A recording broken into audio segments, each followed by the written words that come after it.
Hello everyone students, case studies के part 1 में हमने फर्स्ट 3 चैप्टर से रिलेटेड कुछ केस स्टडीज़ डिस्कस की थी। इस वीडियो में भी हम इन्हीं 3 चैप्टर से रिलेटेड कुछ और केस स्टडीज़ की प्रैक्टिस करेंगे, क्योंकि केस स्टडीज़ की आप जितनी ज़्यादा प्रैक्टिस करेंगे उतनी ज़्यादा आपको केस स्टडीज़ ईजी लगेगी। तो आइए देखते हैं कुछ और केस स्टडीज़। तो आइए फर्स्ट क्वेश्चन से शुरुआत करते हैं। बच्चों, केस स्टडीज़ के फर्स्ट पार्ट में हमने आपको ये बताया था कि पैसेज को पढ़ने से पहले आपको क्वेश्चन पढ़ना है, तो तभी हम कंसंट्रेट कर पाएंगे उस टॉपिक पर जो हमें आइडेंटिफाई करना है। तो इस क्वेश्चन में हमें जो आइडेंटिफाई करना है वो ये है, identify and explain the various principles of management. तो हमें प्रिंसिपल्स ऑफ मैनेजमेंट आइडेंटिफाई करके देने हैं। तो अब जब इस पैसेज को पढ़ेंगे तो हमें पूरी तरह से इस बात पर कॉन्सेंट्रेट करना है कि किसी लाइन में कोई प्रिंसिपल्स ऑफ मैनेजमेंट तो नहीं एक्सप्लेन किया हुआ है। तो आइए देखते हैं कि इस पैसेज में किस लाइन में कौन सा प्रिंसिपल दिया हुआ है। Neeraj is selected for the post of software developer in an IT company on the first day of his joining Mehul his project manager tells Neeraj that during the course of his work he will come across many such opportunities which may tempt him to misuse his powers for individual or family's benefit at the cost of larger general interest of the company।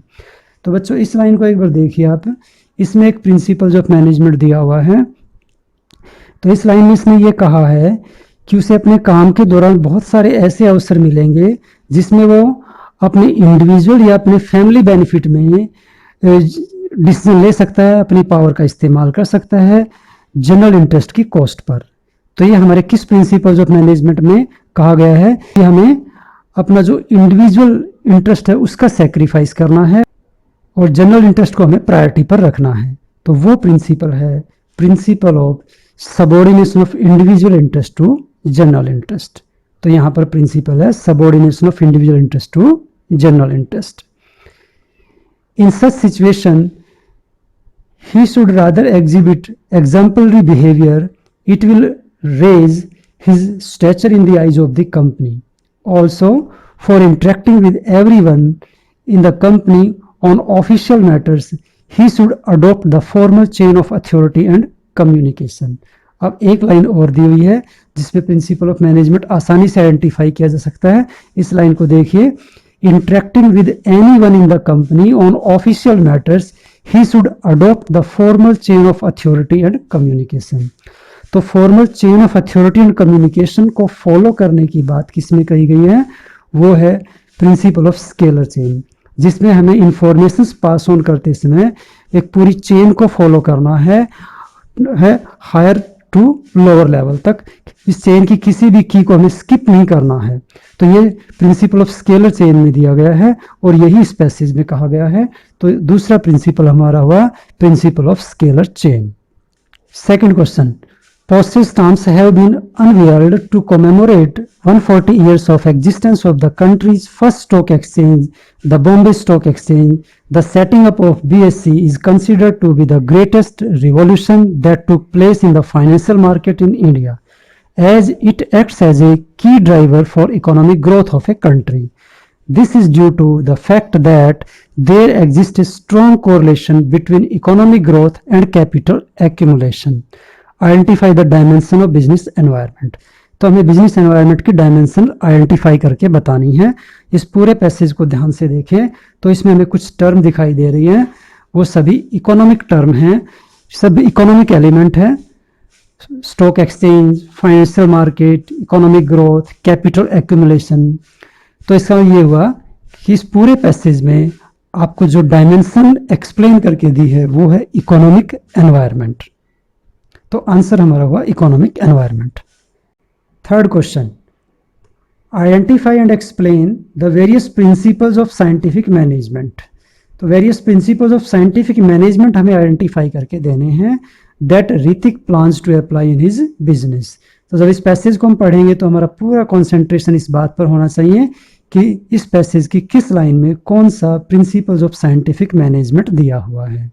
Ritik is desirous of setting up a small factory to manufacture different kinds of eco-friendly packaging materials. He proposes to adopt a logical approach to his business rather than hit and trial method। as he knows that this can result in tremendous saving of human energy as well as wastage of time and material। तो यहाँ एक principal दिया हुआ है, आप इस line को जब देखेंगे तो आपको समझ में आ जाएगा कि कौन सा इसमें प्रिंसिपल्स ऑफ साइंटिफिक मैनेजमेंट दिया है। यहाँ ये कहा गया है हिट एंड ट्रायल मेथड को अप्लाई करने की बजाय लॉजिकल अप्रोच फॉलो की जानी चाहिए। तो ये दिया हुआ है science not rule of thumb में।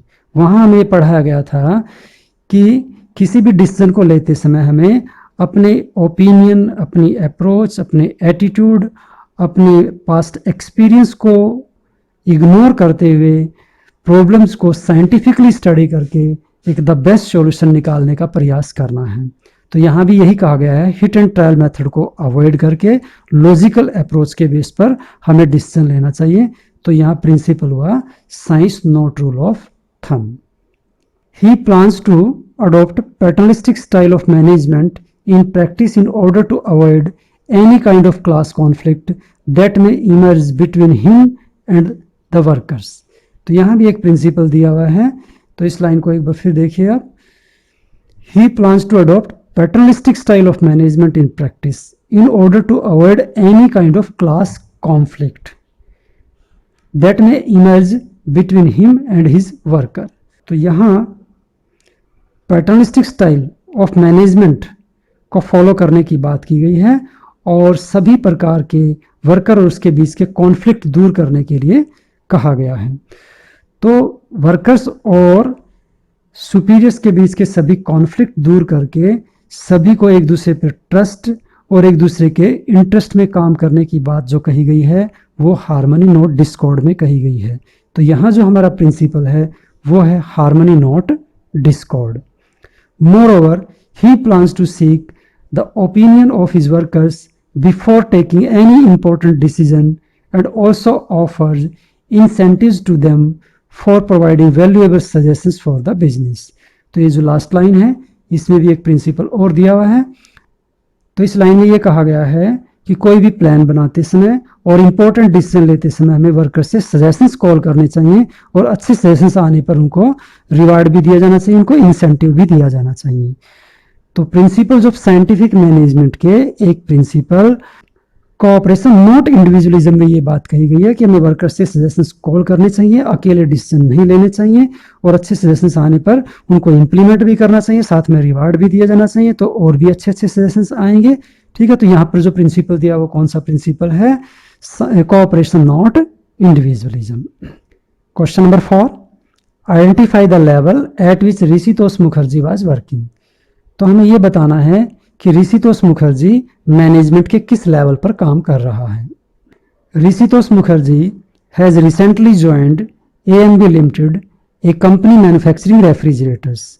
He found that his department was understaffed and the other departments were not cooperating with his department for smooth functioning of the organization। तो आप इस लाइन को अगर ध्यान से पढ़ेंगे तो आपको यहाँ आसानी से समझ में आ जाएगा कि ऋषितोष मुखर्जी किस लेवल पर काम कर रहा है। तो यहाँ ये बताया गया है कि उसे एक डिपार्टमेंटल हेड के तौर पर काम करना है और उसे ये देखना है कि उसके डिपार्टमेंट के पास सफिशिएंट नंबर ऑफ वर्कर्स हो और उसके डिपार्टमेंट का दूसरे डिपार्टमेंट के साथ कोऑपरेशन इंप्रूव हो।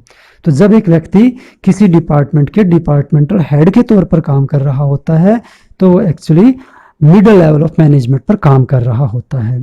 तो यहाँ Rishitosh Mukherjee middle level of management पर काम कर रहा है, तो आंसर हमारा हुआ मिडिल लेवल। क्वेश्चन नंबर 5, तो क्वेश्चन नंबर 5 में आपको ये कहा गया in the above para one feature of each science, art and profession are given. तो management as a science, management as an art और मैनेजमेंट एज ए प्रोफेशन, तीनों की एक एक फीचर हमें ऊपर दी हुई है पैसेज में। तो हमें उसको आइडेंटिफाई करके बताना, लाइन कोट करके कि किस लाइन में कौन सी फीचर दी हुई है और वो फीचर साइंस से रिलेटेड है, आर्ट से रिलेटेड है या प्रोफेशन से रिलेटेड है। तो देखते हैं इस पैसेज में कहाँ क्या दिया हुआ है। Management has evolved like a discipline, there are number of books on management, students are learning from these books various principles and theories of management. तो इस लाइन में हमें एक फीचर दी हुई है, ये feature management as a science से related भी हो सकती है, मैनेजमेंट एज एन आर्ट से रिलेटेड भी, और मैनेजमेंट एज ए प्रोफेशन से रिलेटेड भी हो सकती है। लेकिन हम इसको मैनेजमेंट एज ए साइंस से रिलेटेड फीचर कहेंगे, क्योंकि यहाँ पर वेरियस प्रिंसिपल्स और थ्योरीज की बात की गई है, जिसमें बहुत सारे प्रिंसिपल्स और थ्योरीज दी हुई होती है इन बुक्स में, जिनकी हेल्प से स्टूडेंट्स मैनेजमेंट के बारे में लर्निंग कर सकते हैं, उसके प्रिंसिपल्स और उसकी थ्योरीज को पढ़ सकते हैं। तो मैनेजमेंट एज ए साइंस की पहली फीचर यहाँ पर दी हुई है, systematic body of a knowledge. But all the students of MBA do not become successful only by learning these principles.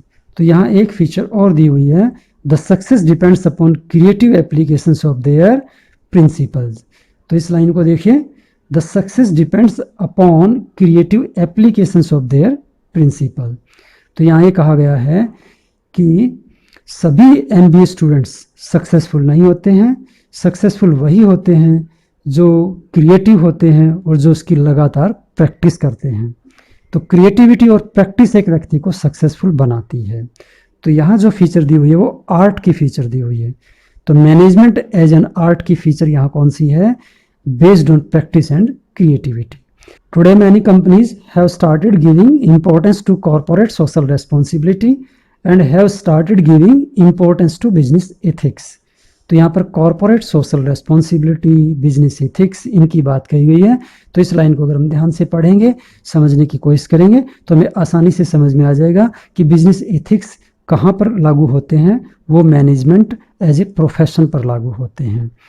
तो ये मैनेजमेंट एज ए प्रोफेशन की एक फीचर दी हुई है, सर्विस मोटिव।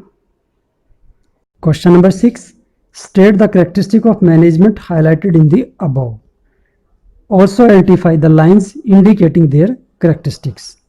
तो हमें इस पैसेज में कुछ कैरेक्टरिस्टिक ऑफ मैनेजमेंट दी हुई है, वो हमें आइडेंटिफाई करनी है और साथ में लाइन कोट करनी है। The directors of unique India limited called for meeting of all the employees. In the meeting, directors informed the employees that the main objective of the company is to increase the sale by 30%. तो company का main objective cell को 30% increase करना है। तो एक feature यहाँ पर आप आसानी से आइडेंटिफाई कर सकते हैं, वो फीचर है गोल ओरिएंटेड। तो यहाँ पर शॉर्ट टर्म गोल डिसाइड किया गया है कि 30% सेल इंक्रीज करने के लिए कहा गया है। तो फीचर हुई goal oriented. Various plans were made to improve the potential and efficiency of employees as well as various operations. तो इस लाइन को अगर आप ध्यान से देखेंगे तो एक फीचर और आप आसानी से आइडेंटिफाई कर लेंगे। तो इसमें एम्प्लॉइज की एफिशिएंसी के साथ साथ ऑपरेशंस की एफिशिएंसी को भी इम्प्रूव करने की बात की गई है। तो मैनेजमेंट की 3 डायमेंशंस होती हैं, management of people, management of work, management of operation. तो उसमें से यहाँ पर 2 डायमेंशंस दी हुई आपको, एम्प्लॉइज और ऑपरेशंस। तो ये कौन सी फीचर की बात कर रहा है? Management is multi dimensional. The sales manager suggested some changes in the product as per the latest demand in the market. As a result the company was able to achieve its target successfully at the end of the year. तो इस line में आपको एक feature और मिल जाएगी। इसमें कहा गया है the sales manager suggested some changes in the product as per the latest demand in the market. तो मार्केट की लेटेस्ट डिमांड के अकॉर्डिंग प्रोडक्ट में कुछ चेंजेस करने का सजेशन दिया है सेल्स मैनेजर ने। तो यहाँ पर चेंज करने की बात की जा रही है। तो ये हुआ मैनेजमेंट एज ए डायनामिक। तो नेक्स्ट फीचर हमारी है डायनामिक। ठीक है, तो डायनामिक वो होता है जो चेंज होता रहता है, जिसको चेंज किया जा सके। तो ये इस प्रकार 3 फीचर्स इस पूरे पैसेज में दी हुई थी, जिनको हमने आइडेंटिफाई कर लिया है। Question number 7, identify the relevant feature of business environment being discussed above. तो ऊपर दिए गए पैसेज में बिजनेस एनवायरनमेंट के एक डायमेंशन को एक्सप्लेन किया गया है, हमें वो डायमेंशन आइडेंटिफाई करके बतानी है। It may be difficult to know the extent of the relative impact of the social, economic, political, logical or legal factors on change in demand of a product in the market. तो यहाँ ये कहा गया है कि ये decide करना काफ़ी डिफ़िकल्ट होता है कि बिजनेस एनवायरनमेंट की किस डायमेंशन का कितना इम्पैक्ट आया है डिमांड पर। तो जब सभी डायमेंशंस एक साथ काम करती है और एक पर्टिकुलर डायमेंशन के किसी भी इम्पैक्ट को जज करना काफ़ी डिफ़िकल्ट हो जाता है, तो ये एक कॉम्प्लेक्स एक्टिविटी हो जाएगी। तो इसका मतलब यहाँ पर हमें जो फीचर एक्सप्लेन करके दी हुई है वो है बिजनेस एनवायरनमेंट इज कॉम्प्लेक्स। तो आंसर हमारा हुआ कॉम्प्लेक्स। Question number 8। तो क्वेश्चन नंबर 8 में इसने ये 2 क्वेश्चन किए हैं। फर्स्ट इसने कहा है identify the economic reforms highlighted in the above para. तो हमें ऊपर जो पैरा दिया हुआ है, जो पैसेज दिया हुआ है, उसमें एक कुछ इकोनॉमिक रिफॉर्म दिए हुए होंगे, तो हमें वो इकोनॉमिक रिफॉर्म आइडेंटिफाई करके देने हैं। दूसरा क्वेश्चन हमारा है coating the lines identify any 2 points of importance of business environment being highlighted in the above case. तो 2 इंपॉर्टेंस भी इसमें एक्सप्लेन करके दी हुई होंगी, हमें वो भी आइडेंटिफाई करनी है। तो आइए देखते हैं कि इस पैसेज में कहाँ पर इकोनॉमिक रिफॉर्म दिए हुए हैं और कहाँ आपको importance of business environment explain करके दी हुई है। तो पहले हम कॉन्सेंट्रेट करेंगे इकोनॉमिक रिफॉर्म आइडेंटिफाई करने पर। In an environment of rising petroleum prices and a large middle class population in India, KV Motors Limited recognized the need for small cars in India.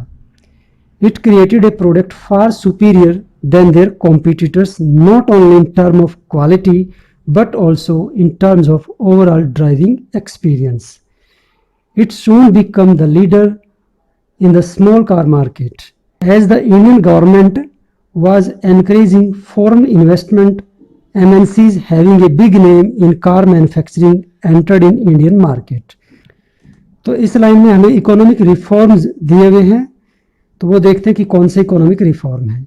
यहाँ पर फॉरेन इन्वेस्टमेंट MNC को encourage करने की बात की गई है। जब फॉरेन इन्वेस्टमेंट को हम एनकरेज करते हैं तो हमारी इकोनॉमी को हम कुछ लिबरलाइज कर लेते हैं, तो ये हुआ लिबरलाइजेशन।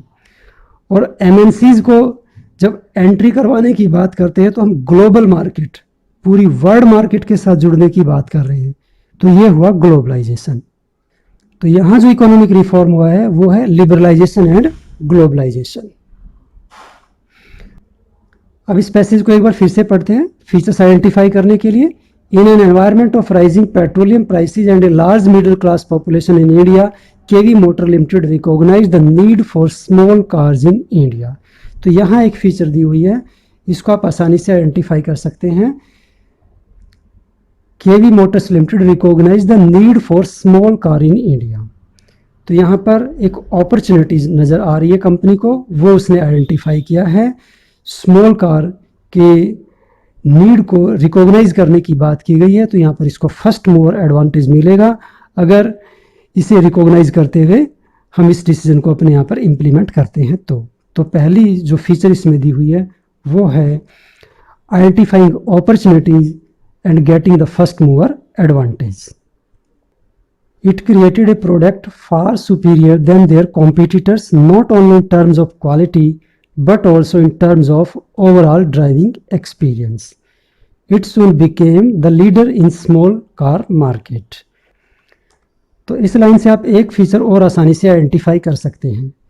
यहाँ ओवरऑल एफिशिएंसी इंप्रूव करने की बात की गई है, तो एक फीचर बिजनेस एनवायरनमेंट की है इंप्रूवमेंट इन परफॉर्मेंस। तो यहाँ कार की परफॉर्मेंस इंप्रूव हो गई है और वो स्मॉल कार मार्केट की लीडर बन चुकी है, तो फीचर हुई इंप्रूवमेंट इन परफॉर्मेंस।